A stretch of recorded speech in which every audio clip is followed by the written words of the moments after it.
dalawa sila, sumakit kami. Sabi ko, minsan lang to eh. Minsan ko lang maranasan tong ganitong experience, yung 3. Ayun na nga, yun nangyari na nga. Ay ma'am, long time no see. Kamusta? Saan ka ngayon? Doon pa din? Caloocan na? Ay, hindi ka na doon?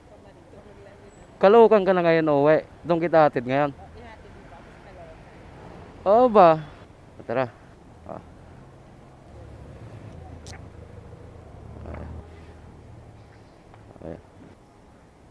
Anong address yun, ma'am? Marihit Drive. Bakit mo pala ako, ma'am, naisipang nag-PM ulit? Kasi naalala kita, sir, kasi nga, di ba meron na naman kasi akong experience. Sabi ko, ikikwento ko na naman sa'yo. Yun din yung naisip ko eh. Siguro meron na naman itong ikikwento ka ko. Matagal na rin yun, no? Yung part 4 natin. Mga 3 months na rin eh. Nakalipas. Oo nga, kaya sobrang tagal na natin hindi nagkita, sir. Ngayon lang ulit. Oo. Buti Kaya- nga nung piniem kita, nag-reply ka kaagad. Ano ba kaya yun, ma'am? Yung ano na yan? Experience na yan? Yung ikikwento ko sa'yo. Oo, ano na naman kaya yan? Parang nakaka-excite na naman yan, ah. Hindi naman masyado kasi yung yung followers mo. Matagal na to nangyari, sir eh. Oo, tagal siguro na. magti 3 weeks na. Ewan ko ba, basta bigla na lang kitang naalala. Oo. Parang pumasok sa isip ko, ikwento mo ulit kay sir, kambyuhan. So, Parang- kaya piniem kita. Parang di ka mapakali hanggang di mo may labas. Oo. Yung experience mo. Oo, ikaw, alam mo naman lahat ng mga na-experience ko, sa'yo ko lang kinikwento. Ano yun, ma'am? Ano na yun? Tatawa na Ano? naman ako kay mo. Ano yun, followers mo, taga Cebu, 2. Nag-a-apply sila dito sa Manila. Tapos, napanood ata yung vlog natin before. Oo. Oo, tapos sila, parang na-conscious, sabi niya, parang gusto daw i-try. Sabi, sumakit daw kami. Oh? Oo, tapos, wala, kinabahan ako doon kasi sabi ko, parang hindi ako prepare sa ganitong scenario, Pero naisip ko, parang, hindi pa kasi ako nakaka-try, sige, subukan ko nga. Ginulat mo ko doon, ma'am. Alam ko mapapanood nila to. Kasi sabi nila, baka daw isama ko sila sa content or sa pag nagkwento daw ulit ako. Masasama sila. Sabi ko, syempre kasi ngayon ko lang na-experience yung ganitong yung 3. What the fuck are you doing? Nag-check-in na sila sa resort. Sumunod na lang daw ako doon. Tapos, Ayun nga, nung time na yun na tumatawag sila, asaan ka na, ganun. Kasi nagdadalawang isip pa ako nun kung tutuloy ba ako o hindi kasi baka syempre, di ba, pamalay po, delikado or baka mapagtripan nila ako, ganun. So, lakasan ng loob na lang. So, ginrab ko na. Inisip ko kasi, sir, sabi ko, minsan lang to eh. Maranasan tong ganitong experience, yung 3. So, matapangan na lang. So ayun, di ba, dire-diretso na, punta na ako dun sa room. Tapos pagpasok ko, nagsushot sila, tapos sabi, tara, shot tayo, sabing gano'n. Parang kinakabahan ako. Pero inisip ko na lang para fair yung laban, tatagay din ako para palaban din, di ba, sir? Nag-shot kami ng konti lang, parang 2 bote lang. Tapos ayun na, sabi nung isa, maliligo na ako. So maliligo daw yung isa. Kinakabahan talaga ako nun eh. Kasi sabi ko, hala, ano kayang mangyayari? Ganon.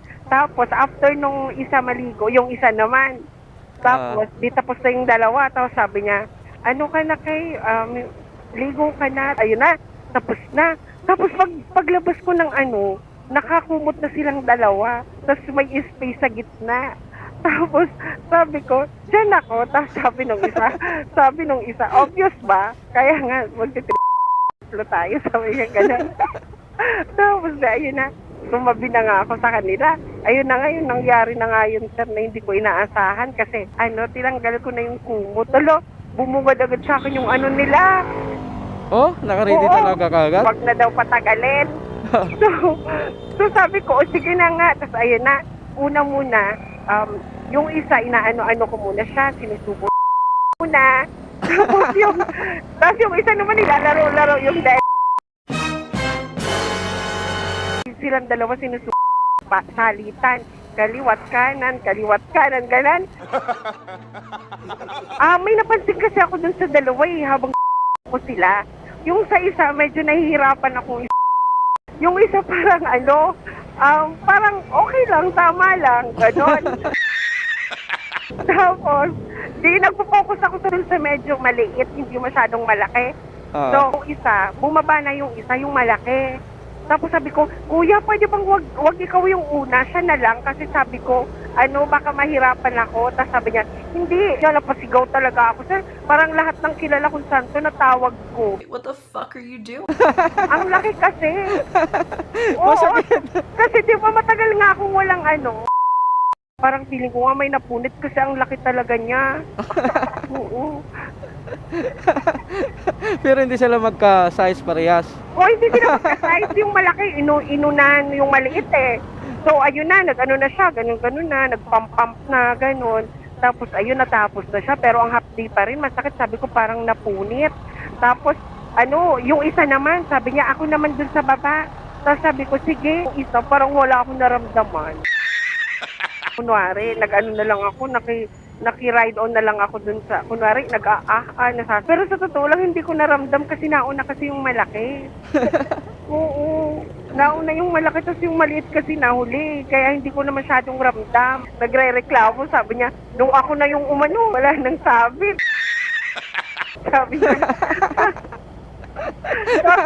So, sabi ko kasi sa'yo, ako una para may sabit pa.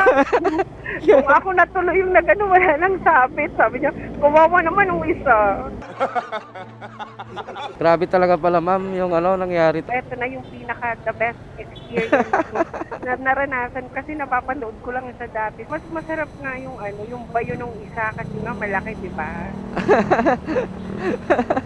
Tapos yung isa, ng size ng bata. Nakiride na lang ako para hindi siya ma-open. Ilang oras kayong inaabot, ma'am? Yung nangyari sa inyo? Matagal, sir, kasi dalawa sila eh. Dun sa maliit, inabot na ako ng 20 minutes dun. Yung sa malaki pa. Pero sabi ko sa sarili ko, kaya ko to. Ginanto ko to eh. Sabi ko gano'n. Power. Oo. Pagdating sa ganyan, kailangan laban na laban tayo. Kasi minsan lang ito dumating sa buhay natin yung mga experience na ganito eh. Pinanggigilan talaga yung yung napanood nilang video mo. Oo, napanood daw nga nila lahat ng episodes natin, sir. Pinanood. Alam mo ba yung naririnig ko yung sinasabi nila? Lami.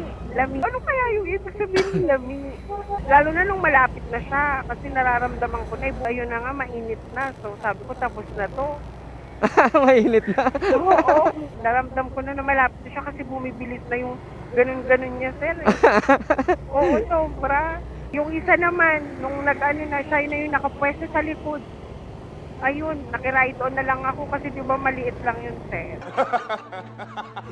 Marami pa rin talaga, sir, nagme-message. Gusto mag-try. Ina-entertain ko naman sila, pero hindi gaanong ganon. Namimili ka talaga yung nakaka-excite naman talaga. Oo, kasi syempre, pag yung mga ganun-ganun na lang din gagawin, parang nakakasawa, paulit-ulit na lang, di ba, sir? Pero kapag medyo kakaiba, tapos yung mga unique, yung mga position, ganun, taas ng petron, ganun gagawin ko yun. Kasi kakaiba, di ba, sir? O, sa taas ng video, walang problema yun. Kasi mga kakaiba. Pero kapag tara, gusto kita matikman ganun, parang, ang simple naman siguro ng gagawin namin. Parang nakakasawa. Pero pag yung mga unique talaga, ayun. Kaya sa mga nagme-message, dapat yung laman ng message, yung mga magugulat ako. Sa totoo lang talaga, nag-enjoy ako sa laro nilang dalawa. Grabe. Yung laro namin talaga perfect. Walang katulad.